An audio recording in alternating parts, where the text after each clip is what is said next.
안녕하세요. 오늘도 좀 재밌는 이야기를 할까 싶어서, 해보고 싶어서, 제가 특히 중국 고대사에서, 뭐, 고대만이 아니더라도 나중에 당나라 때도 뭐 있었지만, 또 다른 나라에도 있었지만, 여자들로, 미인들로 인해 가지고, 나라가 흥했다기보다는 망한 경우가 참 많습니다. 미인 아닌 어떤 뭐 미인을 떠나서 여자가 그 나라를 흥하게 하는 경우도 있지만 미인이라면 보통 이 당시 중국 역사에서 왕들을 유혹하거나 이렇게 해서 나라를 망친 경우가 실제로 많았습니다. 그런데 이제 아주 오래된 그 은나라 때, 주나라 때, 그리고 그 춘추 전국시대, 이럴 때, 이, 뭐, 달기, 포사, 서씨, 이런 미인들의 역할이 진짜 결정적이었습니다. 거기 넘어가 남자가 더, 뭐, 왕들이 더 문제지만요.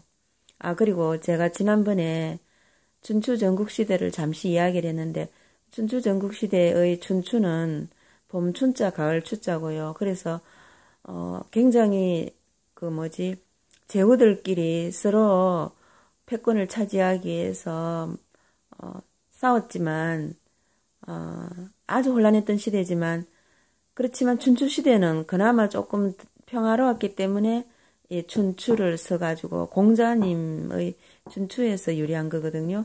그래서 춘추 시대라 그러고 전국 시대라 하면 안 되고 전국 시대라 해야 합니다. 나라끼리 전쟁한 시대니까요. 그러니까 춘추 시대보다 더 혼란했던 시대가 전국시대인데 춘추시대는 그나마 주나라를 섬기던 시대고 전국시대는 그야말로 주나라가 무너진 상태에서 그 이제 제후들끼리 서로 군웅들끼리 싸움만 했던 시대. 특히 일곱 나라가 유명하죠, 그죠? 전국이 아니고 전국시대, 전국칠웅이라고 합니다. 어쨌든 이 은나라를 진짜 무너뜨린 여자가 달기가 맞습니다. 이 달기가 굉장히 그 당시 포악한 폭군, 주왕을 더 포악스럽게 자극하고 이 달기는 정치에도 많이 관여했다고 합니다.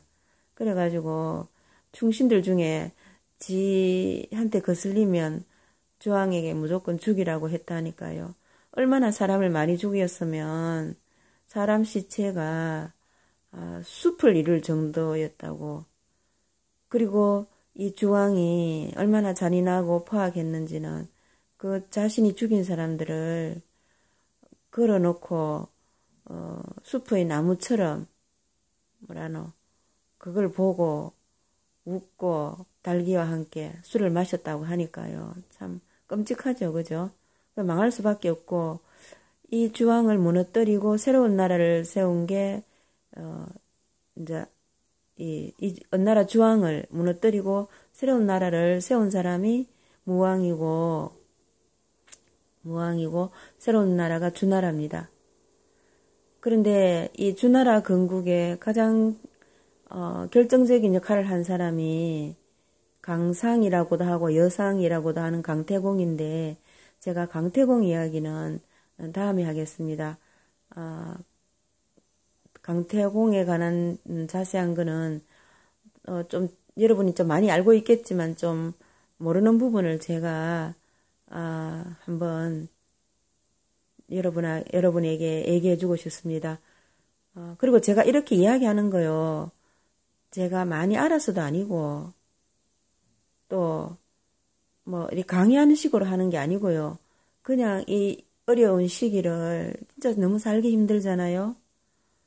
온 세계 지구촌은 중국이 일을 내고 지금 나락으로 떨어뜨리고 있고 우한폐렴으로 그죠? 우한폐렴을 중국이 처음부터 제대로 그거를 투명하게 밝히고 공개했으면 그래서 그 우한이란 도시만 제대로 잘 차단했으면 그죠? 이렇게 되지 않았을 건데 큰일을 내고 있습니다. 중국이 고의였는지 고의가 아니었는지 지금 모르겠고 온 세계 지구촌은 중국이 망치고 있고 지금 우리나라는 참 암담하죠. 이 문씨가 진짜 망치고 있습니다.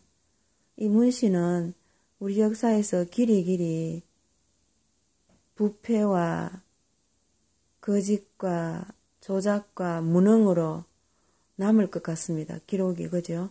거기다가 플러스 종북 간첩질까지 해가지고 이걸 모르는 사람들이, 이 대깨문들이 진짜 원망스럽습니다. 그죠? 그러나 정치 이야기를 하려니까 끝도 없고 제가 너무 스트레스를 받는 것 같아서 이 힘든 시기지만 잠시 어려운 현실을 피하고 싶은 생각도 있습니다. 자, 이 주나라를 세운 무왕, 이렇게 언나라 그 폭군의 그 주왕의 그 언나라를 무너뜨리고 세운 이 주나라는 저 공을 세운 이 제후들, 주로 저 주왕실의 핏줄들이겠죠. 연결된 사람들. 그래서 제후로 임명해가지고 각 지방에, 그죠?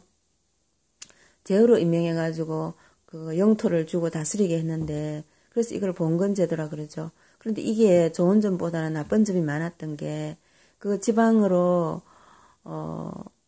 그거 영토를 각기 다스린 그 제후들이 나중에 시간이 가면서 이 주왕실과 핏줄로 뭐 또 여러 가지 인연이 멀어지면서 결국 이 주왕실을 넘보게 되면서 춘추 전국시대가 되었잖아요. 근데 봉건제도가 조금 허점은 있었다고 봐야죠. 어쨌든 이 주나라 무왕 때 주나라가 세워지면서는 참 이 무왕이 잘 다스렸습니다. 그러나 이 나중에 또 이 주나라를 망친 거나 같은 이 유왕이란 왕이 미인 포사에 빠져가지고요. 이 포사라는 미인도 참 이 유왕의 총애를 많이 받았는데, 그런데 이 포사라는 여자가 딱 한 가지 뭐를 못했냐, 안 했는지 못했는지 모르겠습니다. 이 포사 이 여자가 잘 웃지를 않았어요. 웃는 거를 유왕은 보지를 못한 거예요. 이 주나라 이 유왕이 포사를 웃게 하기 위해서 온갖 짓을 다 하고 온갖 쇼를 다 했습니다. 그런데 한 번은 포사가 웃었어요. 언제? 이것도 이제 가짜 쇼를 한 거죠, 유왕이. 이 포사를 웃게 하기 위해서 산꼭대기 올라가서 나라 위급함을 알리는 봉화를 올리게 했습니다. 그러면서 그 제후들이 이 주왕실이 위험한가 싶어서 군사를 이끌고 허겁지겁 달려온 거예요. 허겁지겁 달려와서 이 가짜라는 게 알려지자 제후들이 굉장히 황망했겠죠. 그렇게 허겁지겁 달려오고 황망해하는 걸 보고 이 포사가 웃었던 거예요. 그러자 유왕은 이 포사를 웃게 하기 위해서 까딱하면 봉화를 올리겠습니다. 그때마다 제후들이 왔겠죠. 이번에는 진짜겠지. 그러나 또 가짜고. 그런 차중에 진짜 북방족, 저거들이 오랑캐족이라 하는 그 견융족이 주나라를 쳐들어왔습니다. 진짜 나라가 위급하게 된 거죠. 그런데요, 제후들이 아무도 군사를 끌고 오지 않았습니다. 이 주나라 유왕은 어떻게 됐겠어요? 그 북방 오랑캐족 견융족에 잡혀가지고 죽었죠. 포사는 끌려갔고요. 그래서 주나라가 할 수 없이 나머지 사람들은, 도망친 사람들은 동쪽으로 와서, 지금 하남성 그 르양입니까? 원래 주나라는 서주라 그러고 쫓겨온 주나라는 동주라 합니다. 서주 때는 호경이 수도라고 봐야 되는데, 이제 하남성으로 와서는 이제 르양에다가 도읍을 정해서 주나라가 새롭게 시작합니다. 그러나 이미 주나라 왕실은 권위와 힘이 다 빠져버렸고요. 이때부터 이제 중국은 대혼란기, 춘추 전국시대가 되는 거죠. 쉽게 말해서 이 유왕이 포사를 웃게 하기 위해서 이 무능한 이 유왕이 미인 포사 때문에 웃게 한다고 가짜 봉화를 올리면서, 그죠?